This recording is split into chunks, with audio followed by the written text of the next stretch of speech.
एक गांव में एक औरत दूध बेचा करती थी। उसकी एक ही पुत्री थी।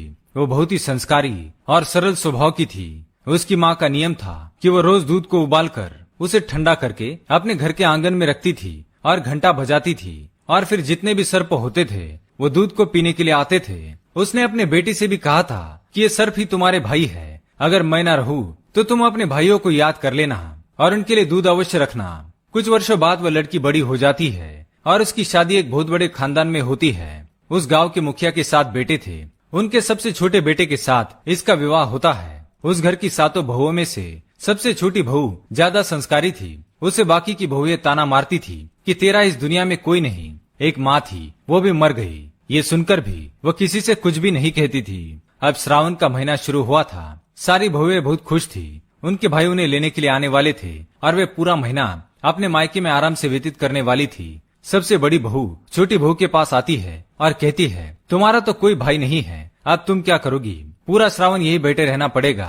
ये सुनकर छोटी बहू को बहुत दुख हुआ। वो बहुत रोती है और रोते रोते पेड़ के पास जाकर बैठ जाती है। तभी पेड़ से शेषनाग बाहर आते हैं और उसे याद कराते हैं कि तुम्हारी माँ मुझे दूध पिलाती थी और तुम मेरी बहन की तरह हो। तुम चिंता मत करो, तुम मेरे साथ नागलोक चलो। एक बहन अपने भाई के घर आए, ये उसका अधिकार होता है। शेषनाग मनुष्य का रूप धारण करके छोटी बहू को उसके ससुराल से अपने नागलोक पर ले आते हैं। यह नाग माता से भी उसको बहुत प्यार मिलता है। वहाँ शेषनाग के छोटे छोटे सर्प हुए थे जिनको नाग माता हर रोज ठंडा दूध पिलाया करती थी। एक दिन की बात है, छोटी बहू को पता ही नहीं था कि दूध अभी तक ठंडा नहीं हुआ और उसने गलती से ही सर्पों को दूध पिलाने के लिए बुला लिया। जैसे ही सर्पों ने दूध पीना शुरू किया, उनका मुंह जल गया। वे बहुत क्रोधित हो गए। वो छोटी बहू को डसना चाहते थे, पर नागमाता के समझाने पर उन्होंने छोटी बहू को छोड़ दिया। और फिर शेषनाग अपनी बहन को ससुराल छोड़ आए, इस वादे के साथ कि अगले श्रावण को वो फिर आएंगे। इधर छोटे सर्प भी बड़े हो गए थे, पर वो छोटी बहू से बदला लेना चाहते थे। उन्होंने सोचा कि इस बार श्रावण में वे उनके घर जाएंगे और वही उसे डस लेंगे। श्रावण का महीना शुरू हो गया था। छोटी बहू को पता था कि उसके भाई आने वाले हैं, इसलिए उसने एक दिन पहले ही अपने भाइयों के लिए ठंडा दूध, मीठी रोटी, फल, दाल ये सब बनाकर रख दिया। उसने अपने भाइयों के स्वागत के लिए घर के बाहर सर्प रंगोली भी बनाई और जैसे ही उसके भाई आए, उन पर सुगंधित पुष्पों की वर्षा की, उन्हें कुमकुम का तिलक किया। फिर उन्हें ठंडा दूध, मीठी रोटी और फल खिलाए और अपनी गलती के लिए माफी मांगी।